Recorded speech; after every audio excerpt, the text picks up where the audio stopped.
Incidente mortale nella notte a Verona, cinquantenne travolto e ucciso da un ventenne, poi fuggito, rientrava da una sagra, aveva bevuto, tornato sul luogo dell'incidente, è stato arrestato. Violenta aggressione a Lignano Sabbiadoro, due minorenni massacrano di botte un coetaneo per avere dei soldi, poi diffondono il video del pestaggio in rete, gli aggressori individuati dalla polizia. Migranti in Veneto, chiuso l'hub di Bagnoli, cresce l'attesa per gli altri centri profughi della regione, da Cona all'ex caserme Serene Zanusso nella Marca. Blitz del NAS nel Trevigiano, maxi sequestro di vino, mostro e zucchero in 2 cantine per un valore di 3 milioni di euro. Il dibattito veneto sulla manovra, per il sottosegretario Bitonci una misura importante che guarda a nord-est, per il PD regionale un pericoloso assistenzialismo con il reddito di cittadinanza, timori anche dalle imprese. È morto Luigi Agnolin, tra i più famosi arbitri italiani, aveva 75 anni ed era nato a Bassano del Grappa, nella sua lunga carriera 226 gare in Serie A e 2 mondiali. Vassoio in mano e corsa, torna dopo 2 anni la tradizionale gara tra camerieri a Treviso, la prima edizione risale al maggio 1950. Telespettatori di Antena 3, buongiorno e bentrovati. La prima edizione dei nostri telegiornali, in primo piano la cronaca dell'incidente mortale avvenuto nella notte a Verona con un pedone ucciso e il ventenne che lo ha investito con l'auto fuggito, rientrava da una sagra e aveva bevuto. Tornato sul luogo dell'incidente è stato poi arrestato. Investito e ucciso mentre attraversava la strada, 2:30 del mattino, circonvallazione interna di Verona, il corpo a terra, l'auto che sfreccia via e lascia il luogo dell'incidente fatale a un cinquantenne originario dell'Est Europa morto sul colpo. Un tragico venerdì notte con il conducente della vettura tornato sul posto insieme a un amico chiedendo informazioni agli operatori del SUAM 118 sulle condizioni dell'uomo, senza tuttavia identificarsi. Gli agenti della polizia locale si sono insospettiti, l'hanno messo alle strette e arrestato. Si tratta di un ragazzo di appena 20 anni, residente nella provincia veronese, di rientro con l'amico da una sagra, risultato positivo all'alcol test, è accusato ora di omicidio stradale ed è stato posto ai domiciliari. L'incidente è filmato dalle telecamere di videosorveglianza comunale all'altezza di un incrocio. La vittima è un cittadino estone che si trovava in città per la fiera Marmomac e stava passeggiando con un connazionale. Nel tardo pomeriggio di ieri invece la tragedia avvenuta a Malcontenta di Mira con il ciclista investito e ucciso da un 86enne alla guida. Ci racconta questa vicenda, questa ennesima tragedia della strada, Tommaso Stoppa in diretta telefonica. Tommaso.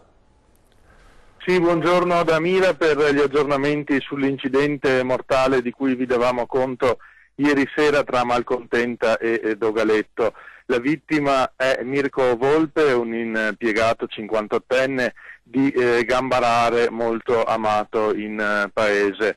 Si è chiarita meglio anche la dinamica dell'accaduto, è avvenuto il tutto alle 16 di ieri pomeriggio, una Ford Focus di colore blu scuro condotta da un anziano di 86 anni, anche lui residente nella zona, stava transitando in direzione del centro della località lungo via Foscara, probabilmente accecato da il sole che in quel momento era basso all'orizzonte e proprio di fronte all'auto del signore, o forse anche per una manovra errata ha colpito violentemente la bici dove Mirko Volpe stava procedendo nella stessa direzione di marcia. L'uomo è caduto a terra, ha un impatto violentissimo che non gli ha lasciato scampo, è morto all'istante, mentre l'auto è proseguita per altri 200 metri, non certo con l'intenzione di fuggire, ma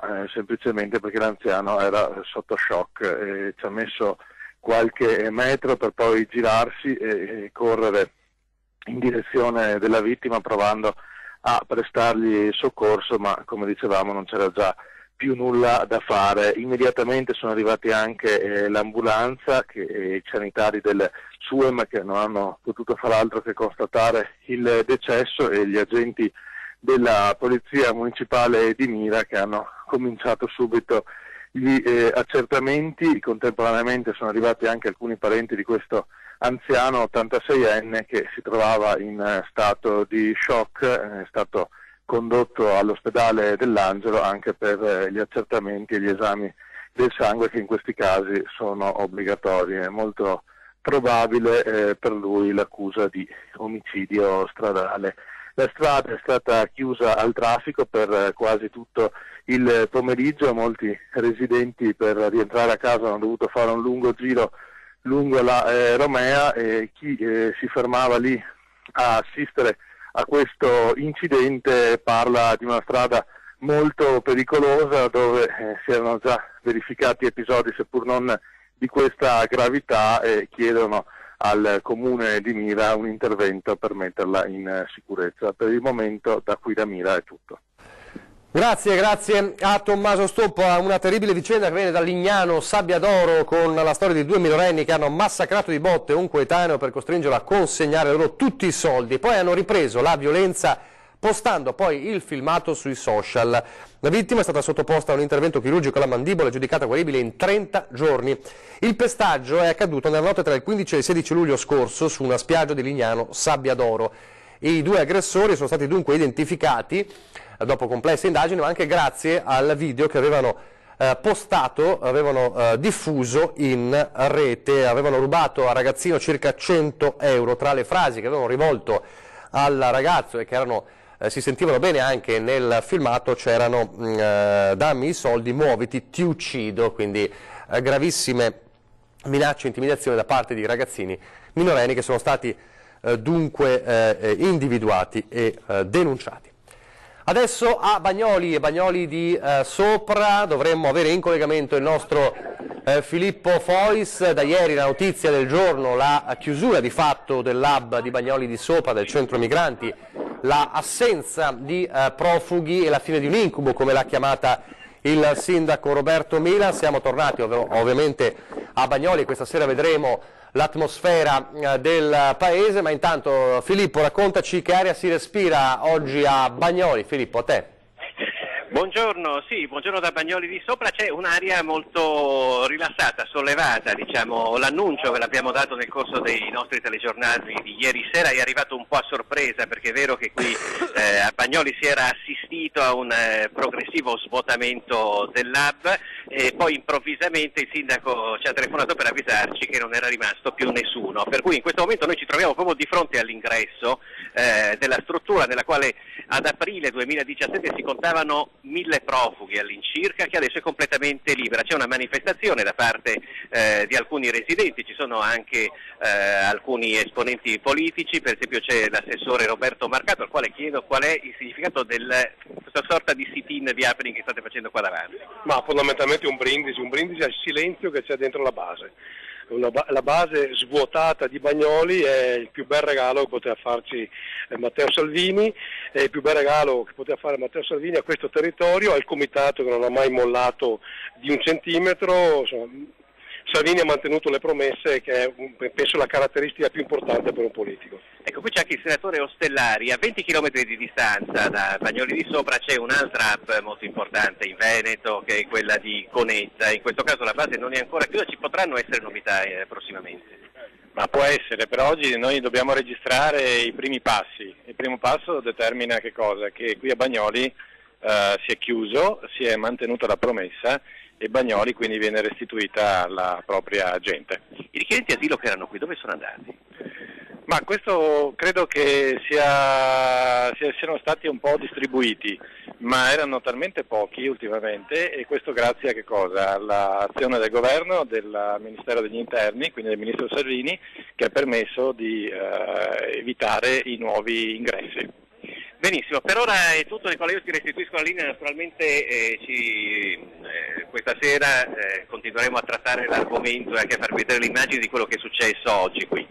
Grazie a Filippo Fois da Bagnoli di Sopra. E nel dibattito di quanto è successo ieri si è inserito, come avevo raccontato proprio ieri nei nostri telegiornali, anche il commento del sindaco di Cona, Alberto Panfilio, che ha posto l'accento polemicamente sul fatto che l'accoglienza diffusa, secondo il sindaco di Cona, è l'arma che è servita per poter svuotare l'hub di Bagnoli di Sopra, un'accoglienza diffusa che però era sempre stata avversata da coloro che sono al governo. Su questo si è acceso un dibattito che si è aperto anche ieri sera a 20:10.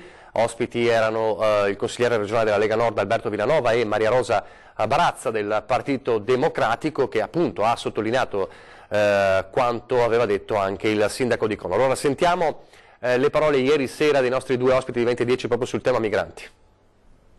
Io ero presente alle riunioni in prefettura alle quali una certa parte politica neanche partecipava e c'erano neanche metà dei sindaci presenti quando si parlava di come distribuire sul territorio. In quei momenti c'è stato un rifiuto netto da parte di tantissimi sindaci di fare accoglienza, anche quella cosiddetta accoglienza diffusa, anche 1, 2 per comune. Ma io difendo la posizione che hanno avuto i sindaci della Lega negli ultimi anni, perché fino al decreto Salvini di qualche giorno fa, quelli che arrivavano qui da noi non avevano il diritto di chiedere di essere dei profughi di guerra, cioè non erano dei profughi di guerra, stavamo accogliendo chiunque all'interno di questo Stato. Semplicemente basta guardare i numeri, cioè con 170.000 arrivi all'anno era impossibile con qualsiasi tipo di accoglienza riuscire a gestire questi numeri, cioè era impossibile, e finché non si va a chiudere, diciamo, il rubinetto che perde, anche la sistemazione sul campo diventa difficile. Intanto ieri diffusi i dati della presenza degli stranieri nella Marca trevigiana, sentiamo. In lieve crescita il numero di cittadini stranieri in provincia di Treviso, sono 91.319, 1 su 4 è minorenne, registrato inoltre un incremento del 30% dei nuovi permessi di soggiorno per i richiedenti asilo e per i contributi familiari ottenuti per il ricongiungimento con moglie prima e figli poi. Per quanto riguarda i richiedenti asilo, bisogna vedere tra l'altro se questi titolari di permessi di soggiorno poi sono effettivamente presenti sul territorio.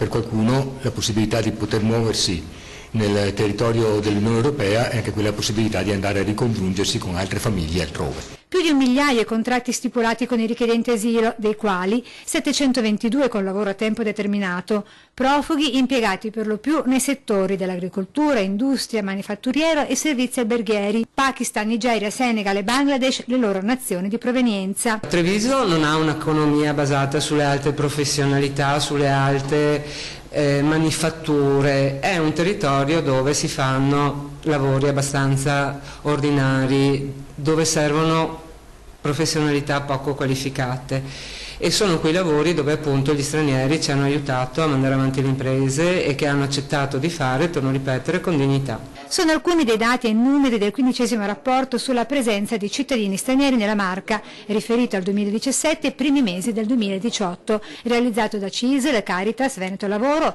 Anolf e le cooperative La S e Una Casa per l'Uomo. Dossier che evidenzia inoltre come la componente femminile rimane quella prevalente e pari al 52%, con tra le 149 nazionalità diverse presenti in provincia in testa Romania, Cina, Marocco, Albania, Macedonia e Kosovo. Abbiamo un numero molto grande di donne che per la prima volta ha superato il numero degli uomini. Le donne sono appunto localizzate nel settore della collaborazione domestica e familiare. Torniamo a Venezia adesso con uno scontro tra due imbarcazioni nella notte in laguna. Allora ci racconta quanto è successo da Venezia Anna Maria Parisi.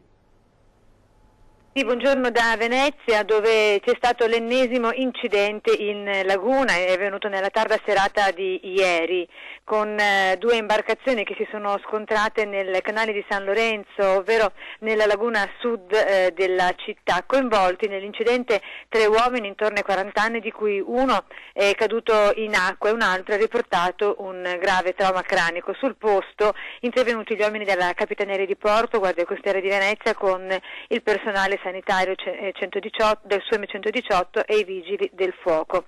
Tutti gli occupanti sono stati condotti al civile, all'ospedale di Santi Giovanni e Paolo di Venezia, per gli accertamenti sanitari e le cure del caso, mentre i mezzi coinvolti nell'incidente sono stati posti sotto sequestro. E da Venezia per il momento è tutto, linea allo studio. Grazie Anna Maria Parisi. Adesso il blitz antisofisticazione da parte del NAS che ha portato al sequestro di vino, mosto e zucchero in 2 cantine trevigiane per un valore di oltre 3 milioni di euro. Carabinieri del NAS in 4 cantine della Marca, sequestrati in 2 di esse oltre 7.300 ettolitri di prosecco, 440 ettolitri di mosto in fermentazione destinato a trasformarsi in vino di OCG e poi 2 tonnellate di zucchero di origine straniera, acido tartarico e acido solforico, sostanze la cui detenzione è vietata, valore complessivo circa 3 milioni di euro. Provvedimenti scaturiti nell'ambito delle verifiche avviate dal nucleo antisofisticazione dell'arma relativamente alla campagna di vinificazione 2018. Il materiale finito sotto sequestro non risultava registrato né tracciato. Il vino è stato messo a disposizione dell'Ispettorato Centrale della Tutela della Qualità e della Repressione Frodi dei prodotti agroalimentari. Il blitz dei Carabinieri a Refrontolo e Valdobbiadene, nel cuore del territorio del Prosecco, dove la forte spinta a produrre il vino ormai famoso in tutto il mondo fa mettere a qualcuno il piede in fallo. I tentativi di sofisticazione del vino sono stati ammessi dalle 2 aziende, non 2 realtà imprenditoriali improvvisate, ma 2 aziende note e radicate nel territorio che ora andranno incontro alle conseguenze della tentata adulterazione. A prendere provvedimenti sarà proprio l'Ispettorato Centrale Antifrodi. E ora la manovra, il dibattito sulla manovra, un dibattito forte in Veneto. Le prime perplessità arrivano proprio dagli imprenditori, dalle imprese del Veneto che puntano il dito soprattutto contro il reddito di cittadinanza e i tanti fondi utilizzati per l'assistenzialismo, lo chiamano loro, e non per gli investimenti, ma il sottosegretario padovano Massimo Bitonci, uno dei fautori della manovra, rassicura, è una manovra che guarda proprio a nord-est. Sentiamolo.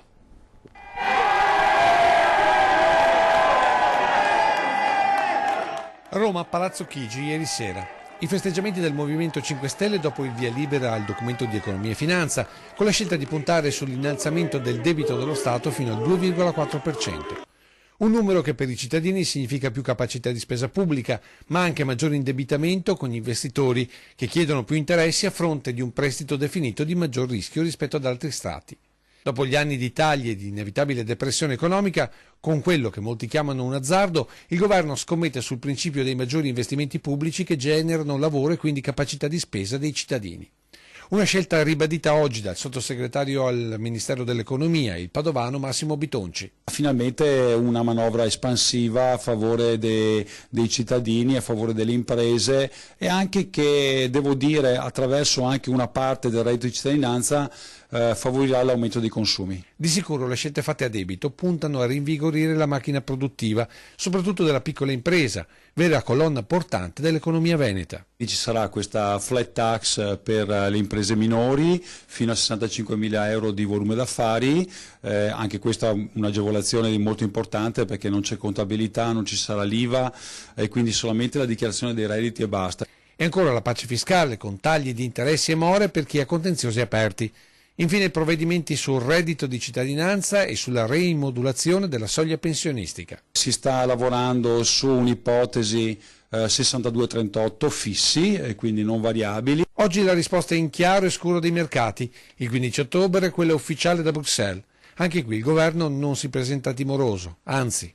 Assolutamente, perché intanto ci sono alle porte le elezioni europee e sappiamo già che politicamente il prossimo anno i movimenti come la Lega, il 5 Stelle, ma anche altri movimenti europei avranno un successo elettorale direi molto importante.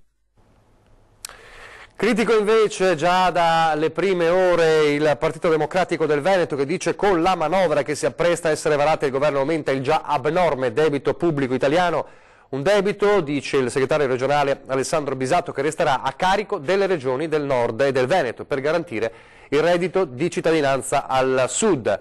E ci sono perplessità e divisioni anche tra i cittadini. Abbiamo sentito i vicentini. È una manovra da dilettanti, allo sbaraglio.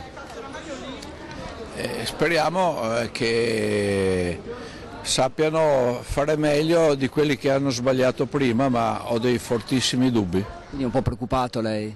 No, non mi preoccupa. C'è tanta instabilità e secondo me questo governo, in particolare certe persone, non hanno ben idea di cosa fare. C'è un po', secondo me, una cosa un po' buttata lì, ecco. È da preoccuparsi? Non l'ho visto, beh direi di sì comunque. I mercati hanno reagito male subito. Strano. Vedremo andando avanti, comunque i mercati malissimo, quindi peggio di così diciamo non si poteva fare. e pensando all'economia del paese c'è chi si preoccupa per le conseguenze che potrebbero avere i cittadini, i risparmiatori, gli imprenditori. Sicuramente la situazione non è serena come vorrebbero presentarla, i mercati registrano una seria preoccupazione che credo inciderà nelle tasche dei cittadini. Meno 3,79% in questo momento l'indice MIB di Milano e quindi credo che la reazione dei mercati sia stata molto chiara. Se prosegue così credo che molti italiani, soprattutto quelli che hanno dei risparmi, che hanno dei capitali, i nostri imprenditori, si troveranno in difficoltà. Altri due temi importanti, il primo è il rapporto con l'Europa e anche qui non mancano le critiche al governo. Non si può prescindere dalle regole di mercato, bisogna sempre diplomaticamente contrattare, mediare eccetera, cosa che questi dilettanti non sanno fare. Infine il futuro, per giovani e pensionati non mancano i motivi di preoccupazione. Io che ho 28-29 anni, per quelli come me più avanti potrebbe esserci impressione sicuramente, però così come i pensionati odierni, insomma, secondo me un po' tutti dovremmo stare attenti. Adesso una breve pausa pubblicitaria.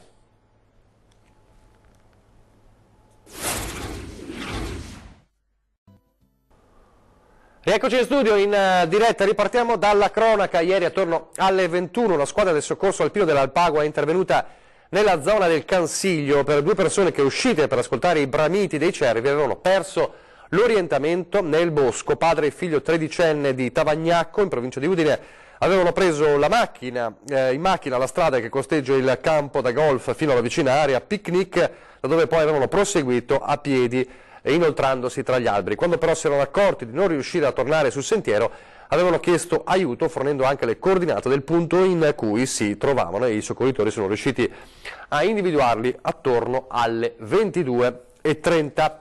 A Padova adesso, una Padova che resta in angoscia per la raffica di spaccate che stanno colpendo il centro, molto probabilmente una stessa banda dietro questi colpi. Intanto l'esasperazione degli esercenti è fortissima. Ma è possibile, voglio dire, che un'attività, che delle attività nella stessa via nel giro di 2 mesi rompano 3 vetrine, 4 vetrine, la mia addirittura 2 volte. La voce di chi non ne può più, come il titolare di questa pizzeria via San Prosdocimo, pochi civici più in là dell'ultimo bar colpito. Il suo negozio è stato visitato 2 volte in un mese, l'ultima il 4 agosto, come il dirimpettaio, negozio di modellismo. Per noi effettivamente è stata la seconda volta. La prima volta sono riusciti ad entrare e hanno fatto anche un notevole bottino. Questa volta per fortuna invece hanno desistito. Poche centinaia di metri, ecco via Palestro, nella notte del 4 agosto, anche in panificio hanno provato a entrare. Il 4 agosto, verso le 5 di mattina. Cosa hanno fatto? Ci hanno sfondato la vetrina, ci hanno lasciato il regalino prima delle vacanze perché era l'ultimo giorno di lavoro. Non è una cosa simpatica perché comunque ci fa pensare, è che comunque non gli fanno niente, perciò... In che senso? Ma anche se li prendono non è che li fanno molto, cioè diciamo che purtroppo non è che sono tanto dalla nostra parte, diciamo così, meglio non dire altro. Piccoli negozi che fanno vivere una zona a ridosso del Duomo di Padova, conti da far quadrare a fine mese, il pensiero a un tempo in cui questa zona era tranquilla. Mi sembra che mancherebbe solo i provvedimenti e basta. Anni addietro avevamo tutte le nostre proprietà, le nostre case dove abitavamo, non c'era né feriate né niente, adesso abbiamo tutti quanti sugli appartamenti, sulle case, feriate dappertutto, come le carceri. Ore e ore di lavoro che si consumano in pochi attimi, sotto i colpi di una spranga o di un piede di porco. Migliaia di euro di tasse all'anno, per dopo sentirmi dire, devi metterti l'allarme. Cioè, ma per cosa pago io? Io non pago più, guardate questa faccia, io non pago più €1 di tasse finché non mi viene garantito qualcosa. Lutto nel mondo del calcio, è morto infatti oggi l'ex arbitro Luigi Agnolin, fra i più famosi fischietti italiani, era nato a Bassano del Grappa, Aveva 75 anni, arbitro dal 1961, ha diretto 226 gare in Serie A, in cui esordì nel marzo del 73 in Fiorentina-Cagliari. Nominato arbitro internazionale nel 1978, rappresentò l'Italia ai mondiali dell'86 in Messico e di Italia 90 e diresse anche la finale di Coppa dei Campioni dell'88 tra PSV Eindhoven e Benfica, vinta dagli olandesi. E chissà come il leggendario Luigi Agnolini avrebbe arbitrato la gara tradizionale di corsa tra i camerieri, una tradizione che nasce dal 1950 a Treviso e che torna a Treviso dopo 2 anni di assenza. È l'immagine di una Treviso d'altri tempi, con le biciclette col moschito e le prime spider sfreccianti lungo Calmaggiore. È la Treviso dei signori e delle signore, con quel bianco e nero che voleva cancellare il grigio della guerra e dei suoi orrori. Così, in una piazza ripulita e con sfondo un palazzo dei 300 appena ricostruito, sfilano questi giovani con in mano dei vassoi. È la corsa dei camerieri alla sua prima edizione il 1° maggio 1950. E a ricordarla uno di quei giovani di ieri. Una volta il cameriere era un lavoro pesante. Oggi come oggi sono cambiate tante cose, è difficile trovare camerieri che viaggiano con un vassoio, con una bottiglia di vino, una bottiglia di acqua minerale, un caffè, un bicchiere di birra, eccetera. Oggi come oggi è meno forzoso, diciamo, è più disciplinato. Ci vuole forza, ma anche esperienza e un pizzico d'arte, quasi circense, per questi funamboli del vassoio, il cui portamento un tempo era vanto dell'esercizio per cui lavoravano. Perché tra i camerieri c'è sempre stata una certa rivalità, specialmente nei bar di centro. Allora, parliamo di anni che furono, c'era questa sana rivalità tra i camerieri che lavoravano al Biffi, quelli che lavoravano da Beltrame, quelli al 300, eccetera. Per cui si guardavano così, diciamo, io sono più bravo di te. E come facevi a dimostrarlo? Partecipando alla corsa dei camerieri, cercando di battere gli avversari, praticamente quelli che lavoravano a fianco di te, nel negozio, nel bar a fianco di te. Domani alle 11 il via verrà dato dal Battistero del Duomo per un percorso che si snoderà, manco a dirlo, per il Calmaggiore fino alla pescheria. Vincerà chi arriverà primo, ma senza aver versato o peggio perso bicchieri e bevande lungo la strada, per uno spettacolo quasi d'altri tempi di una Treviso forse più povera ma certamente più spensierata. Parteciperà alla corsa. Purtroppo io sono diventato vecchio, devono partecipare i giovani perché adesso camminano ad alta velocità e non ce la fai stare dietro a un giovane, veramente è una cosa spaventosa. In bocca al lupo allora ai camerieri in gara domani, noi ci fermiamo qui, vi lascio alle previsioni del tempo, grazie per averci seguito, arrivederci.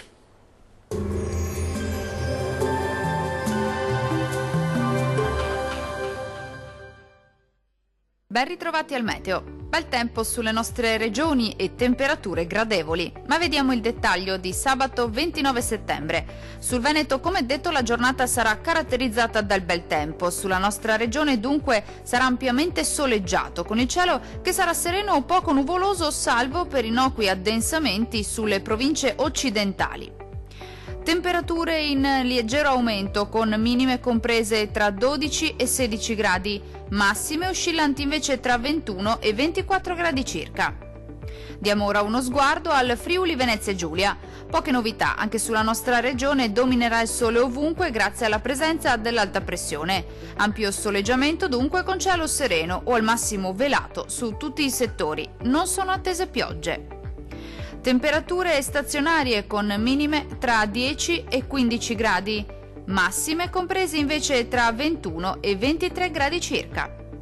Vediamo infine la situazione del Trentino Alto Adige. Non cambia di molto la previsione bel tempo anche sulla nostra regione. Sarà dunque asciutto e stabile e anche ampiamente soleggiato su tutti i settori, con cielo sereno o poco nuvoloso. Addensamenti innocui possibili sui settori meridionali. Temperature minime tra 14 e 17 gradi, massime oscillanti invece tra 23 e 26 gradi circa. Dal meteo di Antena 3 per ora è tutto, arrivederci al prossimo aggiornamento.